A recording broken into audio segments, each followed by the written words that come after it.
Welcome back to Mystery Garage. On this week's episode, surprise, surprise, more bodywork on the Mk1.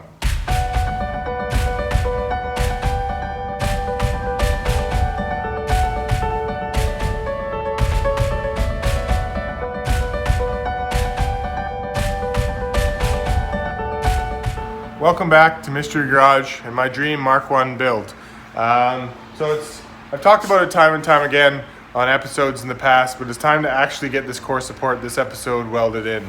Quite a few episodes ago, we got everything set up, got it all mocked up and ready to go, and I've been talking about it time and time again when we've jumped into the rain tray and a little bit of the rocker panel stuff here, but the last standing big welding job to do is this core support. So in today's episode, let's waste no more time, let's get to work.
So I got this side all welded up, you can see there, and I welded inside the edge here, which I'm going to clean up a little bit later, again inside of here, just like I cut it out. Same on this side, keep it all nice and clean, weld in back here, down the side here, up top, and on the side right there. So still need to weld that side there, but you see how I got this side all done. And let's take a look at the inside. Again, cleanup still needed, but you can see kind of how the weld works there. The one thing I want to make note of here is I don't only use time lapse just because it's all not all that exciting to watch. I use it because this kind of stuff takes a lot of time, you know. If you go back through and watch my video of me welding, you'll see me, you know, weld up here and weld here and weld here and weld here and then go back and weld here and weld here and weld here. It's because you got to let it cool in between. So you know, I say the time lapse probably made an hour and a half or 2 hours into 2 minutes. You got to really spend the time to do this stuff right. And, you know, obviously there's a bunch of cleanup I still need to do here, but what I've done is I've achieved a solid weld top to bottom. Now, I'm no professional welder by any means. I can get the job done, but when it takes this much welding in a straight line, you want to make sure that you're taking your time and not overheating the metal to cause distortion and waviness and all that sort of stuff. So when I do get time to clean up this weld, you'll see that it'll actually smooth itself out. It'll look like one solid piece. And that's the whole point. You want to make sure that this whole front end is continuous along the top seam. You want to make sure it's continuous on the inside seams. And when it comes time to cleaning it up to finalize this weld, it will be really easy to do. Now I got some work here to do on this seam. It does look a lot worse than it is when you pull in this piece of metal and level it out. You'll see that they match up. But all in all, I need to tackle this piece just like I did on the other side. So what are we waiting for? Let's get at it.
All right, all done. So I got this side all welded up.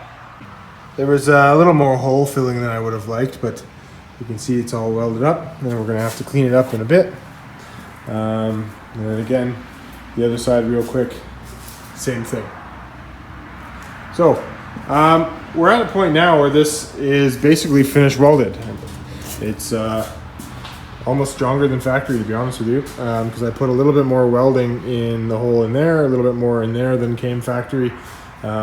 Also, this is all basically essentially still factory with zero rust, and then what I've done here is just the same as it would be factory, linking the two pieces together. So I'm at a stage now where if we look at the engine bay, we want to start thinking about what our plans are for the project moving forward. Now I say that because at this stage of the build, there's a couple things you need to consider. You know, for example, do I want to keep this rain tray, or do I want to, you know, delete some of the bracketry in the engine bay? And as you can see, there's all these little tabs and brackets all over the firewall. There's tons of holes.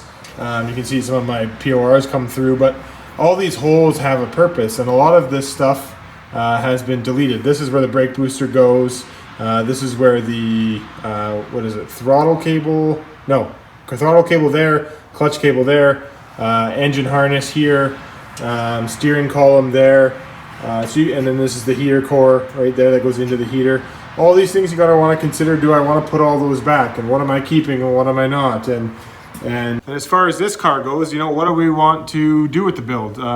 I'm gonna go hydro clutch, so I won't have a cable clutch anymore.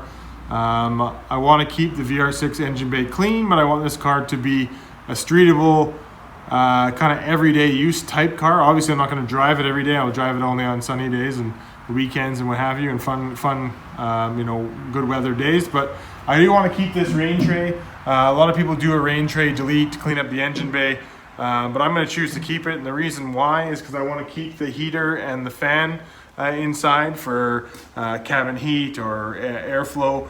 And if you delete the rain tray, you're going to be sucking in engine bay air into the cabin of the car, and I just don't want to be doing that if I'm out for a family drive or what have you. I don't know if I'm going to put all 4 seats in it yet. I haven't quite figured that out. I might not put the rear seats in it, but as we continue to look at all these things, you need to make those decisions now. And I think the next step where I want to kind of start to do with this engine bay is start to shave stuff that I'm not going to be using.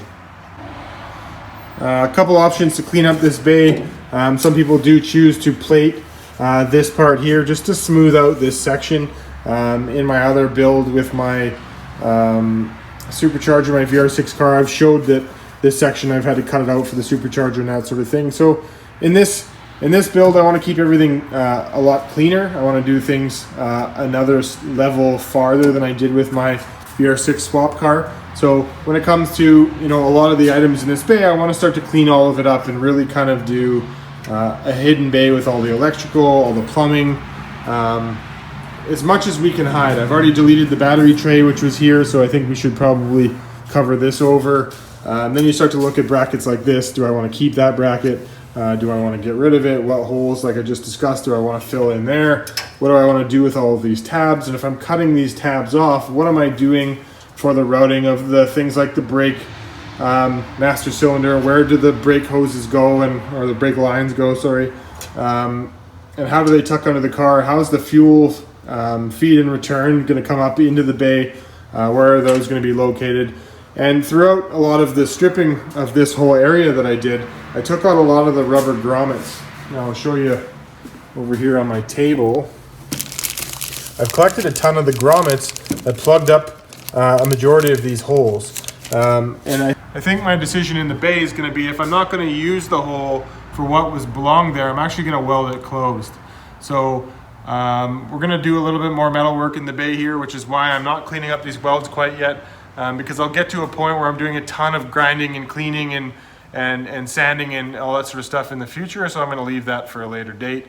But it is time to kind of start to decide what I want to do. So I think what we should do with this point of this particular part of the engine bay is start to make some decisions, and I'm going to have to do that in between episodes and kind of figure out what I want to do moving forward, because that dictates, a lot of the choices and decisions moving forward about what I might do for, mounting and routing and all that kind of thing. So, but as far as the chassis goes, where it stands right now, a lot of the metal work has been completed.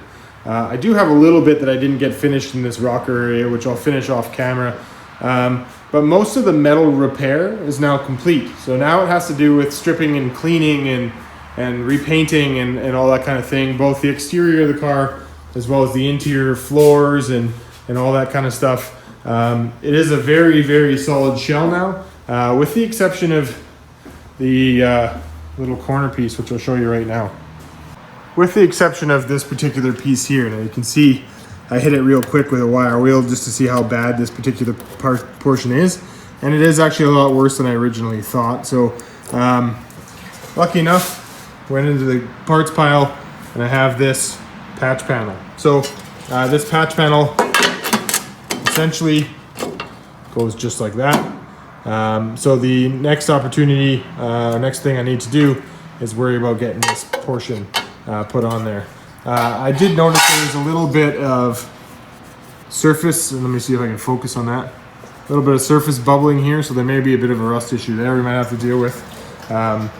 But the only thing left on this entire car that really needs to be worked on is this particular portion here, and then like I said, the rest of the chassis is completely ready to go for stripping and getting ready for paint.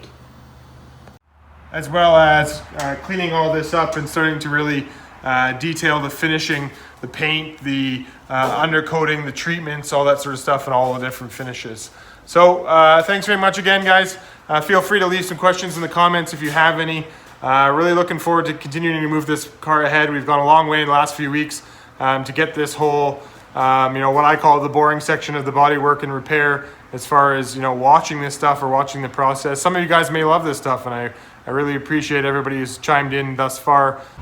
So that about wraps us up for today. We're getting very, very close to being wrapped up on all the rust repair, cutting, welding, that sort of stuff. The rest of it from this point on, other than that back little piece that I need to still do and a bit of the rocker, the rest of it becomes customization of all the engine bay, and looking forward to the swap that's coming. So it's time to kind of start to shift gears a little bit and start focusing on where is this build going to go from here and what choices are we going to make.